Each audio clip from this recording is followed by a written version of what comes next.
sejak tanggal 21 Februari berada di pemerintahan Kabinet Indonesia Maju. Bapak Ibu, pada tanggal 20 Februari yang lalu, saya diundang oleh Bapak Presiden Joko Widodo ke istana.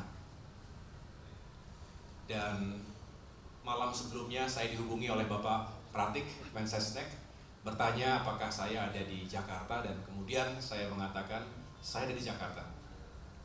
Lagi bersama Bang AM dan Bang Andi Arief mengelola tabulasi sambil melihat sirekap, telepon satu persatu ke para caleg, termasuk tim yang ada di lapangan, termasuk Bu Andi Timo yang sedang menggelar war room di DPP sini dengan sistem pemantauan yang juga kita buat dari awal.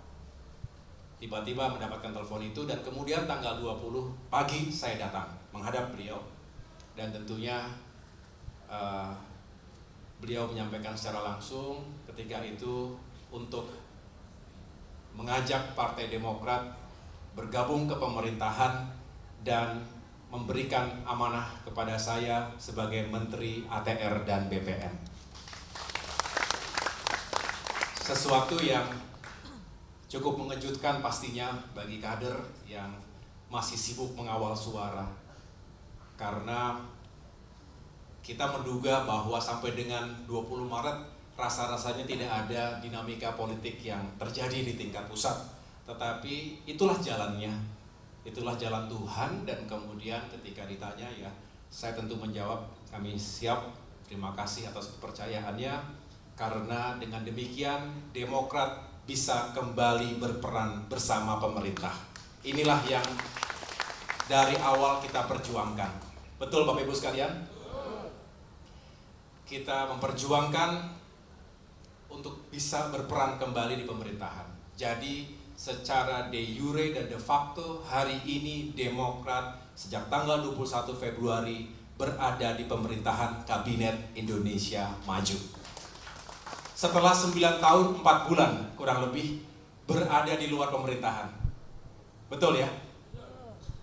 Kita ketika itu berperan sebagai sebuah kekuatan oposisi, dan tentunya ketika itu tidak ada pilihan lain bagi kita menjalankan peran seperti itu, dan kita juga berperan sebagai oposisi yang baik, yang bertanggung jawab, yang peduli, ingin negaranya baik, ingin pemerintahannya juga sukses, ingin rakyatnya sejahtera.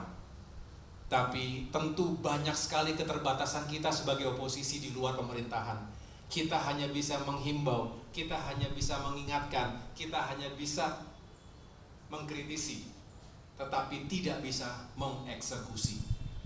Hanya mereka yang berada di lembaga eksekutif yang bisa mengeksekusi kebijakan dan program-program pro rakyat yang sebetulnya selama ini juga Demokrat perjuangkan.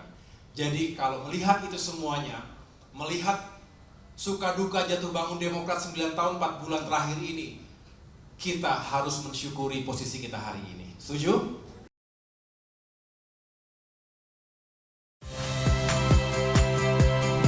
Saya Liviana Cerlisa. Saksikan program-program Kompas TV di siaran digital, pay TV, dan media streaming lainnya.